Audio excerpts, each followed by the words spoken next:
Hi friends, welcome to my channel Daily SQL Practice. So இது வரைக்கும் நம்ம என்ன பண்ணியிருந்தோம்னா ஒரு டேபிளில் உள்ள வேல்யூஸில் எப்படி query பண்ணுறதுன்னு பார்த்தோம். இனிமேல் ரொம்ப முக்கியமாக ஏன்னா நிறைய டேபிள்ஸ் இருக்கிறது இல்லை நம்ம டேட்டாபேஸில். ஸோ அந்த நிறைய டேபிளை எப்படி லிங்க் பண்ணி queries எழுதுறது, டேட்டா வந்து எப்படி ஃபெச் பண்ணுறது அப்படின்னு பார்க்க போகிறோம். இது ஒரு ரொம்ப முக்கியமான டாபிக் தான். வாங்க வீடியோக்குள்ளே போகலாம்.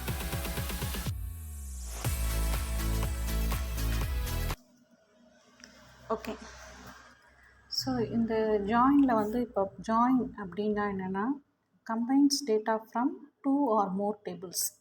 ஸோ நம்ம இது வரைக்கும் ஒரு டேபிள்லேருந்து query பண்ணி பார்த்துருக்கோம் இல்லையா, அதாவது ஒரு டேபிள்லேருந்து டேட்டா வந்து ஃபெச் பண்ணியிருக்கோம். இப்போ சீயிங் தட் சம்டைம்ஸ் உங்களுக்கு வந்து நிறையா டேபிள் இருக்கும். அந்த நிறையா டேபிள்னால் ஒரு டேபிள் ப்ளஸ் அனதர் டேபிளை எப்படி லிங்க் பண்ணுறது, லிங்க் பண்ணி இதில் உள்ள காமன் டேட்டா வந்து எப்படி எடுக்கிறது, காமன் டேட்டாவில் எந்த டேட்டா வேணுமோ அந்த டேட்டா ஃபெச் பண்ணுறது எப்படிங்கிறத பார்ப்போம். ஸோ இதை வந்து என்ன சொல்லுவாங்கன்னா, நம்ம அதை லிங்க் பண்ணுற ப்ராசஸ் தான் ஜாயின் சொல்லுவாங்க. இந்த ஜாயினில் வந்து there are 4 categories. அதில் ஃபஸ்ட்டு பார்த்திங்கன்னா இன்னர் ஜாயின் அப்படிங்கிறப்ப இது ஏ டேபிள் வச்சுக்குவோம். இந்த செகண்ட் சர்க்கிள் வந்து பி டேபிள். ஸோ ஏ டேபிள்லையும் இருக்கணும், பி டேபிள்லையும் இருக்கணும். ஸோ அந்த மாதிரி மேட்சிங் டேட்டா இருக்கிற ரெக்கார்ட்ஸ் மட்டும் தான் வந்து இன்னர் ஜாயின் வந்து ஃபெச் பண்ணும். அடுத்து ஒரு ஜாயினோட கேட்டகரி பாருங்கள், லெஃப்ட் ஜாயின்னா எனக்கு இந்த லெஃப்ட் டேபிளில் உள்ள எல்லா வேல்யூஸும் வரும். அதுக்கு கரஸ்பாண்டிங் மேட்சிங் வேல்யூ ரைட் சைடில் எந்த டேபிள் அந்த வேல்யூஸ் இருந்துச்சுன்னா அதுக்கு மேட்ச் பண்ணி கொடுக்கும். அப்படி மேட்சிங் டேட்டா இல்லை ரைட் சைடில் அப்படின்னா அந்த காலம்லலாம் அது நல் வேல்யூ போட்டுரும். ஓகே, தேர்ட் கேட்டகரி பாருங்கள், ரைட் ஜாயின். அதாவது ரைட் ஜாயின்னா ரைட்டில் உள்ள எல்லா ரெக்கார்ட்ஸும் வரும், பட் லெஃப்டில் மேட்சிங் டேட்டா இருந்தால் அதை கம்பைன் பண்ணிக்கும். அப்படி மேட்சிங் டேட்டா இல்லைன்னா அந்த இடத்துல நல்லுங்கிற வேல்யூ வந்து போட்டுரும். அடுத்தது வந்து ஃபுல் ஜாயின்னா இந்த டேபிளில் லெஃப்ட் சைடில் உள்ள டேபிள்லையும் எல்லா ரெக்கார்ட்ஸையும் எடுக்கும், ரைட் சைடில் உள்ள எல்லா ரெக்கார்ட்ஸையும் எடுக்கும். மேட்சிங் டேட்டா இருந்தால் டேட்டாவை டிஸ்பிளே பண்ணி காமிக்கும், இல்லைன்னா மேட்சிங் டேட்டா இல்லாததுக்கெல்லாம் நல் காமிச்சிடும். இப்போ ஃபஸ்ட் எக்ஸாம்பிள் நம்ம என்ன பண்ணியிருக்கோம், 2 டேபிள் க்ரியேட் பண்ணியிருக்கோம் இல்லையா, லாஸ்ட் டைமே பார்த்தோம், ஸ்டூடெண்ட் அண்ட் டிபார்ட்மெண்ட். இப்போ ஸ்டூடெண்ட்டில் பார்த்திங்கன்னா 6 ஸ்டூடெண்ட்ஸ் இருக்காங்க. இங்கே டிபார்ட்மெண்ட் பார்த்திங்கன்னா ஒரு 7 டிபார்ட்மெண்ட். பட் 7th டிபார்ட்மெண்ட்டுக்கு வேல்யூ எதுவும் நான் செட் பண்ணல. ஸோ இது வந்து இனிஷியல் டேபிளில் வேல்யூஸ் எப்படி இருக்குதுன்னு காமிக்கிறதுக்காக நான் உங்களுக்கு காமிச்சிருக்கேன். இப்போ அதே மாதிரி பாருங்கள், 2 நந்தினிங்கிறவங்களுக்கு நான் டிபார்ட்மெண்ட்டே செட் பண்ணல.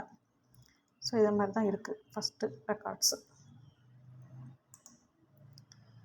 இப்போ வந்து right a query to list students with their department. அவங்கவுங்க டிபார்ட்மெண்ட் நேமோட எனக்கு டிஸ்பிளே ஆகணும். அப்போ இந்த மாதிரி ஸ்டூடெண்ட் எஸ்ன்னு வச்சுக்கிறேன். அதாவது சிம்பிளிஃபை பண்ணி, அதாவது நேம் வந்து ஒவ்வொருத்தரையும் ஸ்டூடெண்ட் எழுதாமல் அந்த ஆப்ஜெக்ட்டுக்கு ஒரு நேம் சிம்பிளாக கொடுத்துக்கலாம். டிபார்ட்மெண்ட் வந்து டி, எஸ்ஸோட டிபார்ட்மெண்ட் ஐடியும் டியோட டிபார்ட்மெண்ட் ஐடியும் சேமாக இருக்கிறது எதுவோ அதில் டிபார்ட்மெண்ட் நேமை வந்து டிஸ்பிளே பண்ண சொல்கிறேன். அது எஸ்ஸில் உள்ள எல்லா காலம்ஸும் S.* டியில் டிபார்ட்மெண்ட் நேம் மட்டும். அப்போ இதில் பாருங்கள், எல்லாத்தோட எஸ்ஸில் உள்ள எல்லா வேல்யூஸும் வந்துடும், டியில் வந்து டிபார்ட்மெண்ட் நேம் மட்டும் வருது. பட் இதில் பாருங்கள் 2 நந்தினிக்கு மட்டும் இல்லை. ஏன்னா நான் 2 நந்தினிக்கு என்ன பண்ணியிருக்கேன், டிபார்ட்மெண்ட் ஐடி நல்லுன்னு செட் பண்ணியிருக்கேன். ஸோ அதனால் நந்தினியோட ரெக்கார்ட் மட்டும் வராது, ஏன்னா there is no matching record. நான் என்ன சொல்லியிருக்கேன், இன்னர் ஜாயின்னா ரெண்டுமே இருக்கணும், இதுலேயும் இருக்கணும் வேல்யூ, அதுலேயும் வேல்யூ இருக்கணும். அப்போ தான் அது வந்து டிஸ்பிளே பண்ணி காமிக்கும். ஓகே, இப்போ நம்ம லெஃப்ட் ஜாயின் பார்க்குறோம். அது ஸ்டூடெண்ட்டுங்கிறது லெஃப்ட் சைட் டேபிள், டிபார்ட்மெண்ட்டுங்கிறது right side table. Left join கொடுத்தா என்ன சொல்லியிருக்கேன், லெஃப்டில் எல்லா ரெக்கார்டும் வரும், ரைட்டில் வேல்யூஸ் இருந்தால் அந்த வேல்யூஸை போடும், இல்லைன்னா அவங்களுக்கு நல் வேல்யூ போட்டுரும். இப்போ இதில் பாருங்கள், லெஃப்டில் வந்து 6 ஸ்டூடெண்ட் இருக்காங்க, கரெக்டு. நந்தினிக்கு மட்டும் என்ன இருக்குது, டிபார்ட்மெண்ட் இல்லை. ஸோ ப்ரீவியஸ் இன்னர் ஜாயிண்ட் என்ன பண்ணியிருக்கு, நந்தினிங்கிற ரெக்கார்டே ஸ்கிப் பண்ணிடுச்சு, நந்தினிங்கிற ரெக்கார்டே காமிக்கல. பட் லெஃப்ட் ஜாயின் யூஸ் பண்ணால் நந்தினிங்கிற ரெக்கார்ட் காமிக்கும், பட் டிபார்ட்மெண்ட் நேம் வந்து அவங்களுக்கு செட் ஆகலை அப்படிங்கிற மாதிரி நல்லுங்கிற மாதிரி காமிச்சிடும். இது வரைக்கும் புரிஞ்சிருக்கும்னு நினைக்கிறேன். அடுத்தது ரைட் ஜாயின். ரைட் ஜாயின்னா இது ரைட் சைட் டேபிள், இது லெஃப்ட் சைட் டேபிள். ரைட்டில் உள்ள எல்லா டிபார்ட்மெண்ட்ஸும் வரும்.